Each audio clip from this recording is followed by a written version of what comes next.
Hello everyone, this is Maqsood and today we are going to discuss a very interesting topic, that is structure of atom. Atom is a Greek word which means indivisible, that can't be divided further. Basically, atom is the basic building block of matter. Now coming back to the topic, to understand the structure of atom, various theories were proposed. The first theory was given by John Dalton. According to John Dalton, atom is the smallest particle and is indivisible. According to him, atom doesn't exist independently. Instead, they form ions and molecules which later form matter. Eventually, this theory was proven wrong by the discovery of two fundamental particles. Those are electrons and proton inside the atom. The second theory was given by J.J. Thomson in 1897, which is also known as Thomson's model of atom. Here we discuss Johnson's model of atom or watermelon model. This model of atom was proposed in 1904. Here atom is regarded as spherical in shape and the positive charge is uniformly distributed over the whole sphere, and the electrons embedded in such a manner to give most stable electrostatic arrangements.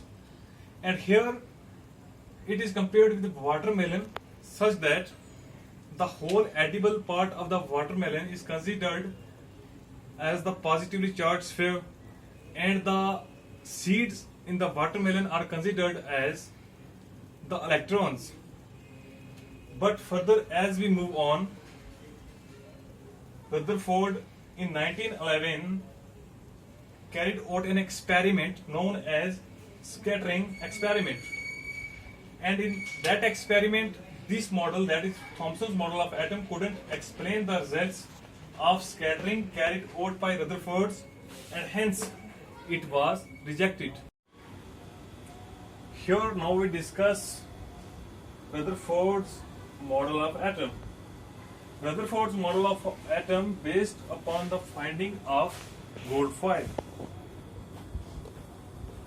As in this experiment, of very high energy alpha particles are bombarded on a thin gold foil, and the gold foil had a circular fluorescent zinc sulfide screen around it to act as the detector. As the alpha particles strike on the screen, a thin flash of light was produced. Now, Rutherford's model of atom drawbacks are: when charged particles is accelerated, it emits radiations continuously and should lose energy, means it will eventually fall in the nucleus.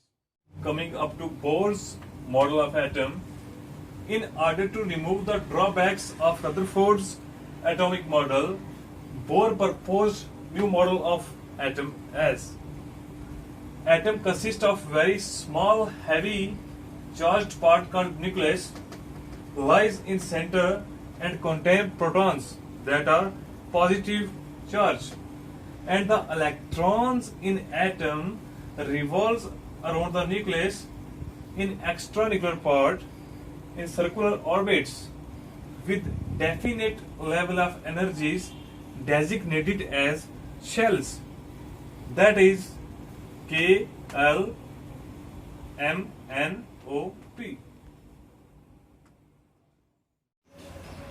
As we discussed in the previous slide about the shells in the atom, here the force of attraction between the nucleus and the electrons present in the orbits is balanced by the centrifugal force arising due to the circular motion of electrons.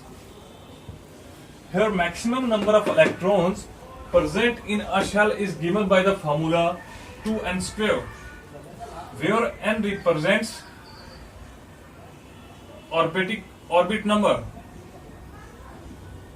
Here k is the first orbit, and the electrons present in the k shell are 2 into 1 square is equal to 2 ones are 2. There are 2 electrons present in the k shell, and same as the case in L orbit, the orbiting number of L shell is 2, and it is equal to 2 into 2 square, 2 into 4.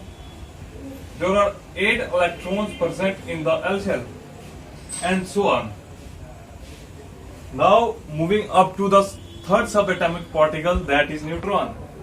In 1932, James Chadwick discovered another subatomic particle having no charge and a mass nearly equal to that of proton, and it was named as neutron, means neutral in nature. Here we are going to discuss some important facts. The mass of electron is 2000 times less than the mass of proton. J.J. Thomson got Nobel Prize in 1906 for the discovery of electrons.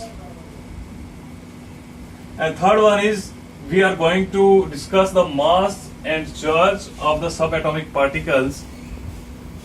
The mass of proton and neutron are nearly same, that is 1.67 into 10 raised to power minus 27 kg.